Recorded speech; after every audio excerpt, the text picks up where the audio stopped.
In 1961, President Kennedy called on all Americans to rise to the challenges of the day. He knew that success depended upon the unity of efforts throughout the federal government and the nation. The Greater Boston Federal Executive Board, one of 28 across the country, fosters communication, coordination, and collaboration with federal, state, and local government agencies.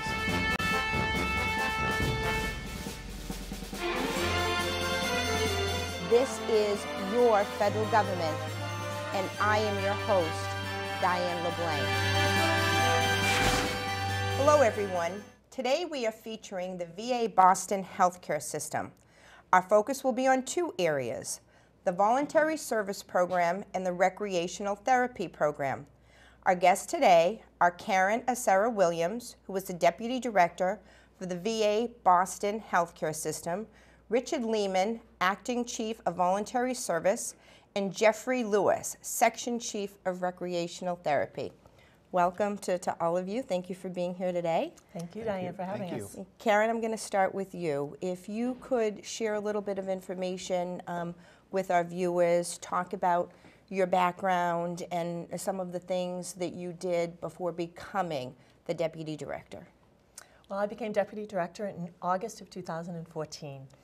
Prior to that, I was actually the Assistant Medical Center Director for VA Boston's Brockton campus.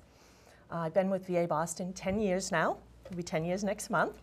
And prior to coming to VA Boston, I worked at a number of the Boston teaching hospitals in management leadership positions. I worked at Mass General Hospital, Mass Eye and Ear, Beth Israel Deaconess. I have a total of over 25 years in management and healthcare operations and management, specifically in hospitals. I have a master's degree in public health from Boston University School of Public Health, and I taught a number of years as an adjunct instructor at 2 local colleges. Excellent. Thank you for that. Okay. Jeff, you're up next. All right. I've been in the recreation therapy field since 1997. Prior to the VA, I worked for the state of New York. In 2002, I came to Boston Healthcare System. In 2010, I transferred up to the Bedford VA, became the supervisor of recreation therapy. In 2013, I transferred back down to be the section chief at the Boston Healthcare System. Excellent. And Rick? So I've been the acting chief of the service since November of 2014. Prior to that, I was the assistant chief of the service. I've spent approximately 13 years in voluntary service. Prior to that, I was in law enforcement. I took a rather unique path to volunteering. And prior to that, I was in the United States Army from 1976 to 1979, and then the United States Air Force Reserves from 1983 to 1989. Excellent. So we have lots of experience sitting here today to talk about these two areas. So Karen, this is really voluntary service and recreation therapy. It's one line of business under the VA Boston Healthcare System. So talk about the structure a little bit. And I would assume as Deputy Director, you're sort of responsible for all of it. All of the administrative services, yep. Yes, Okay. Which voluntary and recreation is unique because voluntary service is purely administrative line. Where recreation therapy is more clinical and therapeutic. But they've worked very well together at VA Boston. Voluntary service, a lot of the volunteers actually enjoy supporting and volunteering for our recreational programs. Also, a lot of the donations, versus monetary or in-kind donation, help support our recreation therapy programs. Excellent, excellent. So Rick, you're responsible for the voluntary services component. Talk about how many volunteers does the VA Boston Healthcare System have? You know, what do they do? So currently we have approximately 1,500 volunteers that are spread out between the 3 campuses, Brockton, West Roxbury, and Jamaica Plain. A majority of those work at the Brockton campus. And so I would say 75 to 80% of our volunteers assist recreation therapy. Wow. But they also work with customer service initiatives, our ambassador programs, those individuals that would go from waiting room to welcome, and thank those for their service. Okay, excellent. So 1,500 volunteers, but 75% actually in the recreation therapy.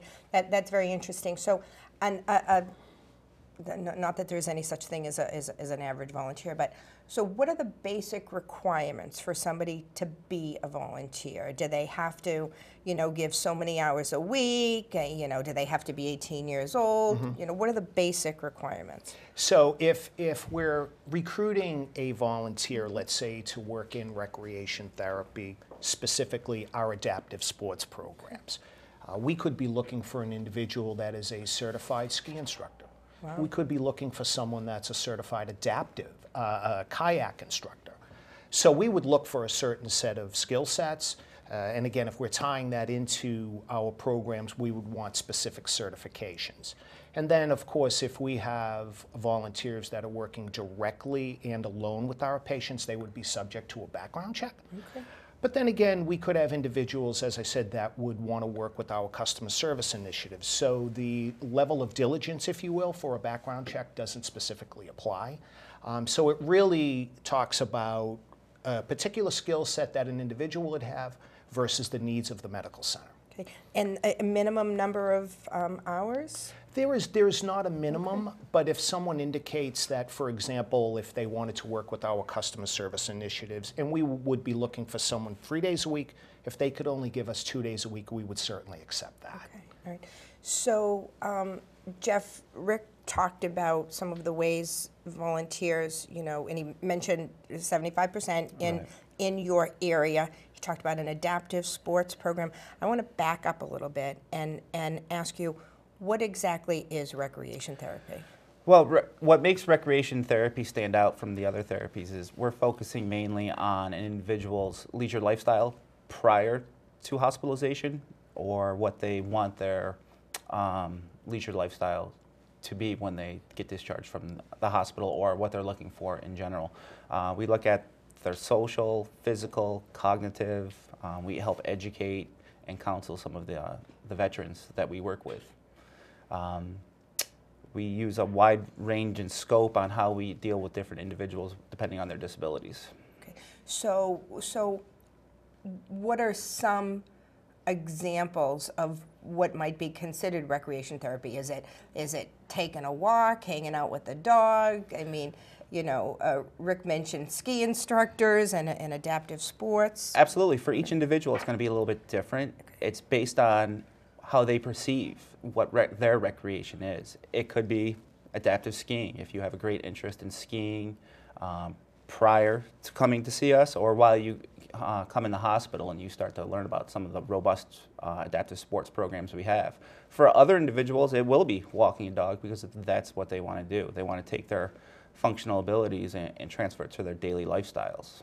So you mentioned patients who had been hospitalized at a VA facility, and in this case, the Boston VA healthcare system.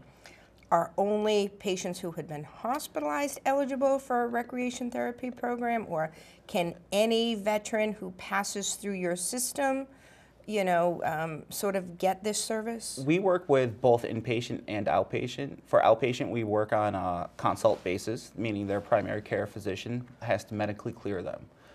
Once that consult comes in, it comes to one of the therapists assigned to those areas, and we go from there. We bring them in, we assess them, we learn what their interests are, what their interests were before, or what they want after they come to meet with us. Sometimes they have new interests, but they don't know where to start, so we try to tie them into some of our community partners if we don't offer it ourselves.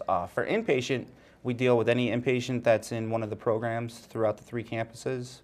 We have a therapist assigned to each areas, and we assess every inpatient that comes into the hospital. Okay, so again, we talked about volunteers playing a big role in recreation therapy, but what about VA staff who are there to do this? What does the staffing look like to support this function? For the recreation therapy side, we have 9 therapists and 2 recreation therapy assistants. That includes a music therapist and adaptive sports case manager, which makes Boston Healthcare System a little unique because you don't see that at every every VA throughout the country. Sure, that's actually a significant commitment. Now, how long has the VA been offering recreation therapy? Oh, recreation therapy has been offered at the VA for As long as I going can back. remember. It's not new. No. It's not new. And is, again, who makes the best candidate for something like this? I mean, is every single person, again, that passes through the system, does somebody look at their case and say, good candidate for recreation therapy? What does that look like? It works both ways. If you're coming from the inpatient programs, you're going to be referred to recreation therapy automatically. It doesn't make you a great candidate. Okay. We will assess you. We will see what your interests are, or if you want to be involved. Patients do have the right to refuse this service. Outpatient side, we get a lot of referrals from primary care or treatment teams will contact us wanting us to assess a certain individual and see if we can meet their needs. Okay. So, Rick, in terms of your operation, obviously you work very closely. Are you able to meet the demand for volunteers in this area? I mean, are you always looking for more volunteers? Right. We're always recruiting. I think recruiting is a very important tool. I like to believe that we're fairly successful with meeting the needs of the recreation therapy side. Sometimes we're not always successful with the administrative side. For example, there may be an administrator who would be seeking someone with strong clerical abilities, and so we would network that out. So, as I said, sometimes we're successful, sometimes we're not, but I like to believe that with the sheer numbers alone, more than 1,500, it certainly represents a very, very powerful statement that the community comes back in to support those that are in our care. So now, you mentioned, again, the adaptive sports program. Other sort of special events and such that you do? Well, we have special events throughout the year. We do have a lot that involve the adaptive sports side, but we also have Creative Arts Festival, local and national, that involves creative writing, poetry, performance art, and we also have a lot of holiday program. Recreation therapists, my department, we work 7 days a week, 365 days a year. So we're there every day, someone from our staff. So for holidays, we utilize volunteers a lot during our holidays. Sure. We rely on them so we can reach out to both our inpatient and outpatient veterans. So you mentioned community partners, and a little bit ago you said, you know, so that if there's something that the veteran needs and you don't offer it on site, you try to make a connection with community partners. What would be some examples of those partnerships?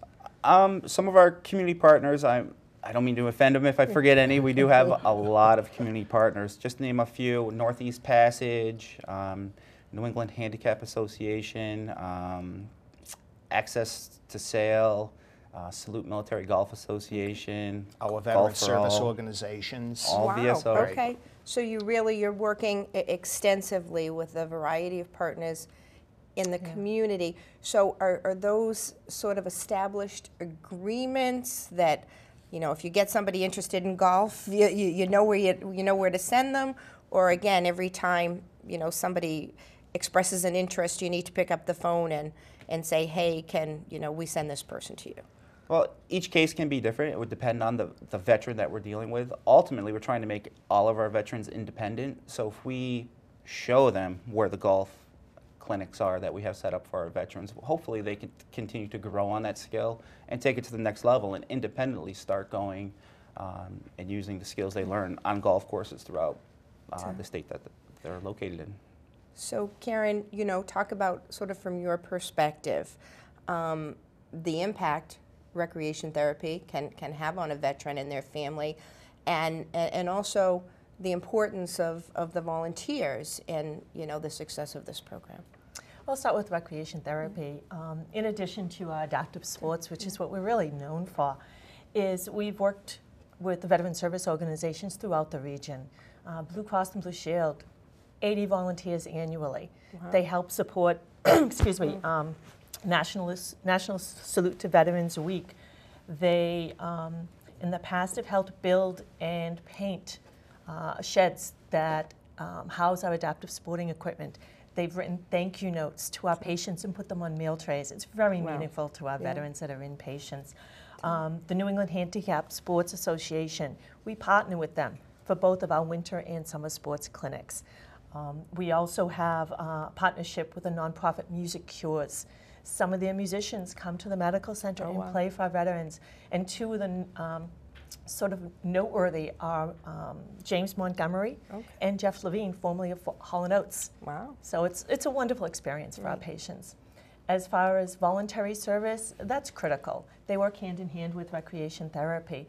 But voluntary service not only brings in volunteers that help support some of our clerical and office staff, but they also have volunteers that go to the floors and visit our patients, especially in our long-term care units. Those patients or veterans that visit our patients, they establish a rapport because they're also veterans and they're caring. They have sort of a shared connection and they talk about the military past. Very nice. Yeah. The other thing voluntary service does is accept both monetary and in-kind donation. In-kind donations can be anything from clothing for our veterans, shoes, things like that. But we also, about a year ago, had a wonderful donation from a nonprofit, Soldier Socks, and they donated an exoskeleton. It's what? An exoskeleton. Okay. It's a bionic suit. A bionic suit that those spinal cord injury patients can actually get in the suit with help from a therapist, and they will stand and actually walk for the first time. It's very moving when you see one of those demonstrations. I mean, that's impressive, and I'm guessing that is not a low budget item. No, I think it was about approximately $150,000 donation. So, and I mean, obviously, so very generous, but how does something like that come about? How did that particular organization, that nonprofit, how did they know that you had that particular need? It usually starts with a phone call or an internet inquiry. The internet, I think, as we all know, is a very, very powerful tool, and you can find out just about anything. And again, it usually starts with either a phone call or, this is who I am, this is who I represent, is there a need? And I know from our program development, no is not a nice word sometimes. Why not, or yes, let's see if we can make it happen. And in this particular case, it was Soldier Socks, that is a nonprofit, that understood that we serve a vast array of injuries, but specifically spinal cord injuries. And so they really wanted to raise the money to go out and purchase this exoskeleton bionic suit so that it could make a difference in the lives of those that we serve. Wow. Yeah. VA Boston is a spinal cord injury referral center for all of New England. Okay. But I'd also like to add that that was a wonderful donation and a unique donation. But we accept donations $5, $10, whatever people want to give, and we have a need for it. We also have accepted donations. Patients' estates, they've left money to their fellow veterans because they really appreciate the care and they want their fellow veterans to continue to get the quality care that the VA Boston provides.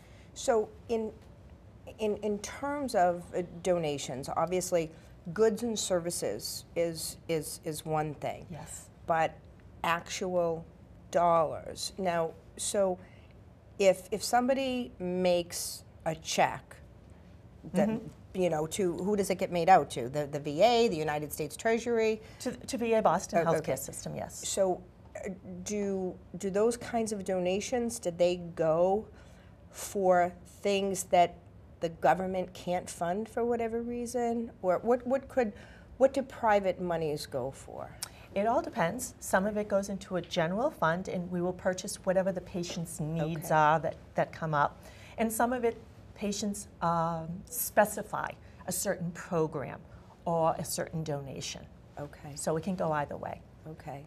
We also have a Huntington House at our Jamaica Plain campus, which is unique to Boston. It's like a Ronald McDonald House. That's what most people might be familiar with. Right. And we have patients that come to VA Boston for unique services, maybe radiation therapy.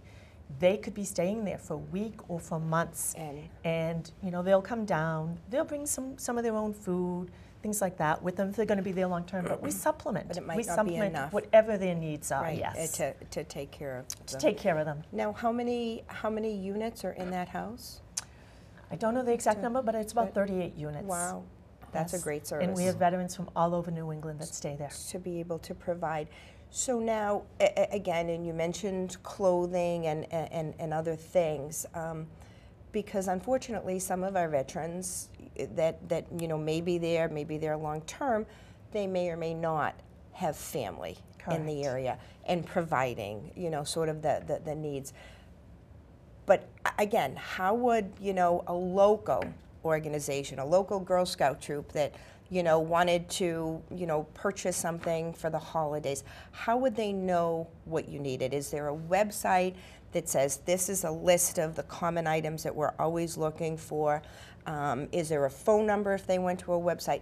How do they make that connection? So we would ask them to visit our website, which is www.boston.va.gov, and link on to Volunteer or Give. And we have posted on the net particular patient requests from all 3 campuses. So we try to make that as seamless as we can. Wow. And with each particular campus, there is a point of contact with direct telephone numbers. We try to avoid going through the auto attendant. And if someone needed direct assistance from me, I would be more than happy to give my phone number, 774-826-1957. Wow, excellent. So switching back and forth, now I understand better why recreation therapy and volunteer services are sort of so closely related. And Jeff, you talked about painting and art classes and, and all of that stuff. I'm guessing that doesn't happen on site at the hospital. Where, or does it? Where do those go? Okay, it all does right. happen. So there you go. We do have a lot of our groups on campus and off campus, depending on what we're looking at doing with the set of veterans we're working with. It's not uncommon for us to be on unit on an inpatient program or on a mountain skiing and a lake kayaking, and anything in between. We try to do as much on campus and off campus. So now,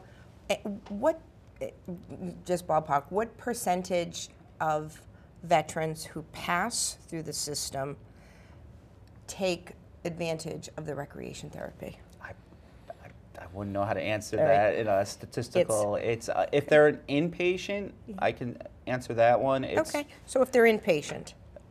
Nearly 100% have the opportunity to work do with that. us. Okay. Outpatient, I just don't have the data to give you on that one. All right, so that's fair. Now, how about involvement of their family members? Do they get involved in the therapy? We actually encourage the family members to attend a lot of the events, especially with some of our returning veterans. It's better to get them active with their family because we're seeing them more on an outpatient basis, or they're going to be in the hospital for a very short length of stay, depending on the program that they're in. They're going to be going home, so we want them to bring the family to them, because if they're starting to recreate with their family, the more likely they're continuing to do it and grow. Okay. And from the feedback I've gotten from a lot of the veterans is that I've learned all these new skills, and I'm glad I got to bring my family to learn this also, so we continue to grow as a family unit outside the hospital. Nice. So we talked about ways that individuals and members of the community can support the volunteer program, which in turn supports recreation therapy. But are there other ways that community can become involved in the recreation therapy program? Well, community resources and volunteers, sometimes we get some great information through them. We get some new and innovative ideas that they can bring to us that we haven't even thought that we might be able to do with our veteran population, just depending on resources, from manpower to the financial aspect, or even the idea. For community resources, it's a little bit different. We partner with so many. We're always looking to further that relationship. If anybody ever has any questions, the best thing to do is to contact Voluntary Services at the number Rick provided, or they can always contact me directly, and my number is 774-826-3625. We're always interested in just having a conversation because some of our best ideas come from a conversation, and we go from there. Absolutely. So Karen, this line of business, voluntary service recreation therapy, is this something you would see with the VA across the country in, the healthcare systems? You would have a voluntary service and a recreation therapy service, but I think we're unique in combining the two. In a lot of the VA's, recreation therapy will also fall under physical medicine and rehab, and they would partner with occupational therapy and physical therapy. Okay, but this seems to work.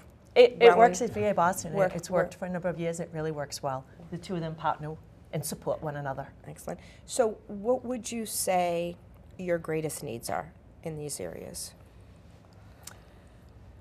We can always use volunteers, always. Visiting our patients, drivers, driving patients to their appointments. There's a need for that. And also, in-kind donations. There's always a need. We always find a good use for the money for our patients. Excellent. Gentlemen, what's your greatest need?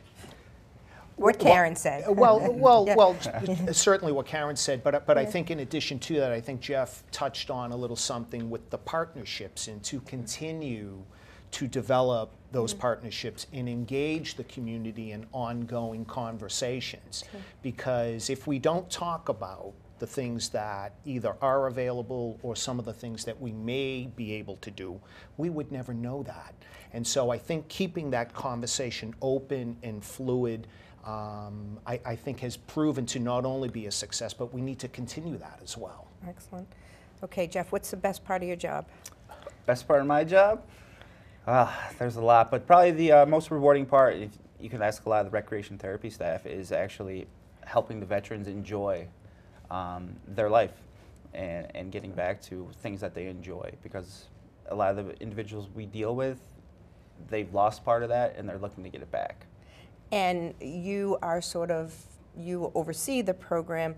How much direct patient contact do you get to have? Daily. Daily. Daily. Nice. Excellent. Excellent. And how about for you? How much direct patient contact I have? I have a lot. I'm more on the administrative side than Jeff is on the therapeutic side, but it's not uncommon for me to either walk the corridors, enter the lobbies, and take a few minutes and talk to those that are in our care.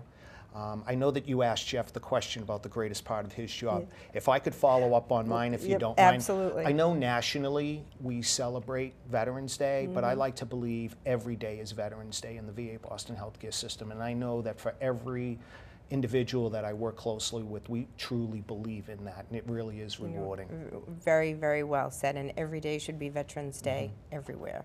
Karen, anything that we've not talked about related to these areas that you think that our viewers need to know? Well, what I'd like to do is take this opportunity to state that VA Boston truly values our volunteers, our recreation therapy partners, and I want to take this opportunity to thank them for that. We wouldn't be what we are without them. And by them showing their support to VA Boston, they're supporting our nation's veterans. So again, anyone who would like to actually volunteer, make a donation, please go onto our website, www.boston.va.gov.